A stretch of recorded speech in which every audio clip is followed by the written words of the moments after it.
If you've never understood the hype around football, if you'd rather skip the latest trend than follow it, there's a psychological reason behind it, and it's not what people think. You're not a party pooper. You're not trying to be different, and you're definitely not missing out. Today, you'll discover what your brain is really doing when it chooses depth over distraction and meaning over conformity.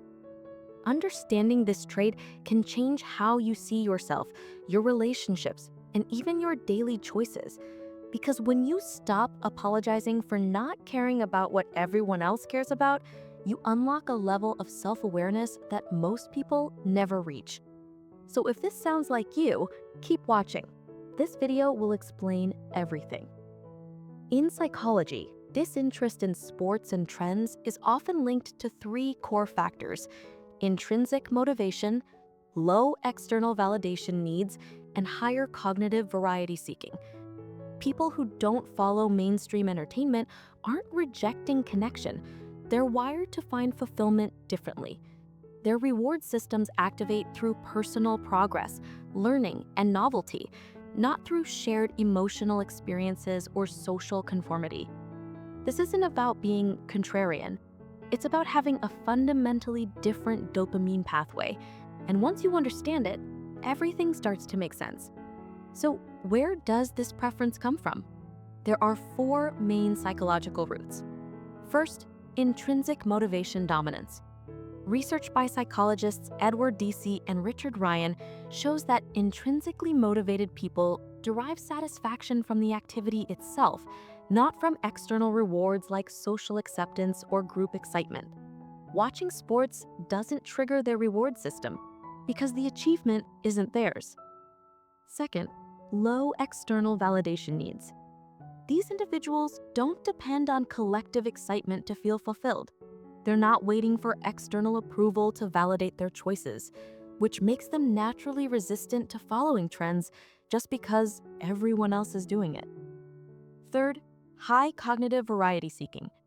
Their brains crave novelty and unpredictability. Sports and trends follow repetitive patterns, same rules, same outcomes, same conversations. Their minds find reward through learning new skills, exploring ideas, or engaging in activities that genuinely evolve. Fourth, personality traits and sensory processing. Introverts often find loud, crowded sporting events overwhelming. People with sensory sensitivities may experience bright lights, loud noises, and chaotic environments as genuinely uncomfortable, not just unpleasant. So how does this trait actually show up in everyday behavior? Here are the most common signs. You feel genuinely confused when people get emotionally invested in strangers' victories. Trends feel exhausting to you, not because you're judging them, but because following them feels empty. You'd rather spend your time building, creating, or learning something than watching someone else do it. Small talk about last night's game or the latest viral challenge makes you mentally check out. You've been called weird, hipster, or antisocial just for not caring about what's popular. You don't feel FOMO, fear of missing out. You feel relief when you skip mainstream events. Your excitement comes from progress you've made, not from things other people achieve. If 4 or more of these sound familiar, this video is speaking directly to you. Here's the part most people miss. This behavior isn't random or rebellious. It's your brain protecting its autonomy in ways you may not even realize. When you choose not to follow sports or trends, you're not rejecting connection. You're rejecting borrowed excitement. Your dopamine system activates through self-progress, not through shared emotion. That's not coldness, that's clarity. In dark psychology, this reflects low external validation needs. You don't need collective excitement to feel fulfilled because your sense of worth comes from within, not from being part of the crowd. And here's the deeper truth. People who resist conformity often possess higher levels of self-determination in critical thinking. They don't follow norms blindly. They evaluate whether those norms align with their values first. That's not arrogance. That's autonomy. And in a world built on conformity, That kind of independence is rare.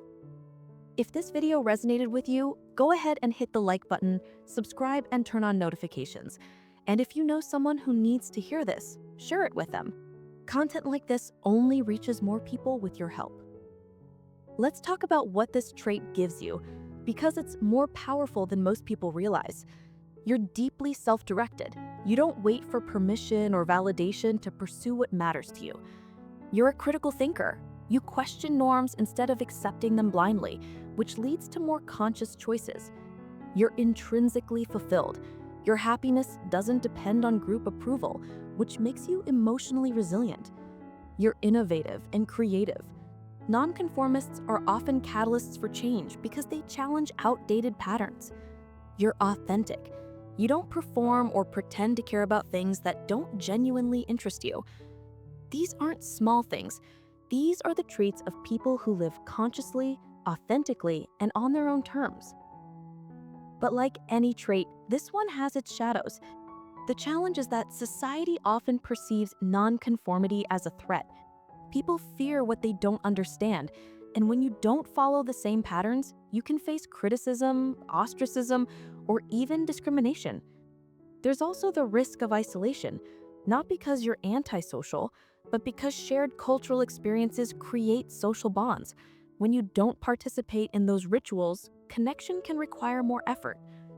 And sometimes rejecting trends can become its own form of identity, where not caring becomes a performance. That's when independence turns into reactivity. The key is balance. You can be autonomous without being alienated. You can be authentic without being antagonistic. So how do you honor this part of yourself without isolating completely? Here's what works. First, own your preferences without apologizing. When someone asks you if you watched the game, say, "No, not my thing." You don't owe anyone an explanation for what doesn't interest you. Second, find your people. Look for communities built around intrinsic interests. Creators, lenders, builders. You'll find deeper connection there than in trend-driven spaces. Third, respect others' preferences without judgment. Just because sports don't excite you doesn't mean they're meaningless. People connect differently. Let them. Fourth, focus on intrinsic motivation. Ask yourself, does this genuinely interest me, or am I doing it for approval? If it's the latter, let it go. Fifth, participate strategically when it matters. You don't have to care about every trend, but showing up occasionally for people you love isn't selling out, it's connection. Understanding this part of yourself isn't just about feeling validated, it's about living intentionally. When you stop forcing yourself to care about what doesn't resonate, you free up energy for what does. When you honor your intrinsic motivation instead of chasing external validation, you build a life that feels genuinely yours. And when you recognize that not following the crowd isn't rejection, it's self-determination, you step into a level of authenticity that changes everything. You're not weird. You're not missing out. You're someone who knows what you value, and that's powerful. If this video helped you understand yourself a little better, hit that like button. It helps this content reach people who actually need to hear it. And if you want more videos that explore the psychology behind who you are, without judgment, without labels, subscribe to this channel and turn on notifications. We post new content every week that dives deep into traits most people don't talk about. Share this video with someone who's always been called different just for not following the crowd. They'll appreciate knowing there's nothing wrong with them. Thanks for watching. See you in the next one.